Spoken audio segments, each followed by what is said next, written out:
बावड़ी है नहीं, अभी नई नई बावड़ी बनी, बजट तो निकला नहीं है। हाँ। रमजानी मस्जिद वाला रोड चालू है, बड़ी रकम से बड़े बजट से रोड बन रही है, तो इसमें आपके साथ जो पैनल में उम्मीदवार चुनते हैं उनका भी योगदान है, खिदमत है क्या? नहीं, देखो बात ऐसी है कि ये हम चारों मेंबर नहीं बने थे ना, उसके पहले का बजट है और वो शेख आसिफ साहब की कोशिशों से मैंने शेख आसिफ साहब को ये बात बताया कि साहब ये रोड की बहुत ज़रूरत है, तो तुम कमिश्नर को बोल के इतना रोड हमारा करवा दो। तो इलेक्शन से पहले का है, तो बाकी तीनों मेंबर का उसमें कुछ नहीं है, जो भी है उसमें शेख आसिफ साहब की और मेरी कोशिश है शेख आसिफ साहब की सरपरस्ती में वो काम हो रहा।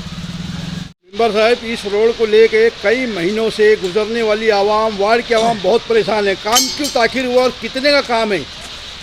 सबसे पहले तो तुम शुक्री का विषय वापर रहे, कई महीनों से मामला था ही नहीं। हमने जिस दिन से अंदर ग्राउंड का काम चालू करा वो दिन से कंटिन्यू काम चालू है, एक भी दिन काम हमारा बंद नहीं है। खाली जुम्मे के दिन काम बंद रहता, वो भी रमज़ान महीना है, कुछ लोगों के रोज़े रहते हैं, उसकी वजह से जो कामगार है, तो ये बात को नज़र रखते हुए रमज़ान महीने में खाली जुम्मे के दिन काम बंद रहता, बाकी कंटिन्यू पूरा महिला ये बात की गवाही देंगे कि काम रुक ही नहीं रहा, काम चालू। रमजान का पवित्र महीना डिस्टर्ब हो रहा है ना?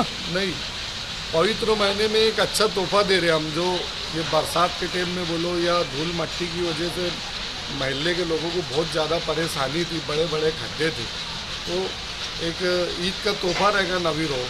तो क्या ये शहर वाले या वार्ड वाले समझे कि काजू बादाम भी निकलेगा इस रोड पर? निकलेगा इंशाल्लाह, नहीं वो काम ही नहीं है ना। कितने का रोड है ये जो है तो 60 लाख की रोड है। ये? आपने अपनी का जद्दोजहद से लाया है कि कमिश्नर दिया या विशेष फंड है? नहीं, ये जो है तो मैंने शेख आसिफ साहब को बोला था कि यार ये रोड बहुत ख़राब है, तो आसिफ साहब ने कमिश्नर से मेरी बातचीत करा के कि यार ये रोड ख़राब है, इसके ऊपर तुम फंड दो, तो शेख आसिफ साहब की कोशिश इसमें पूरी थी। आसिफ साहब बोले तो इस्लाम पार्टी? इस्लाम पार्टी।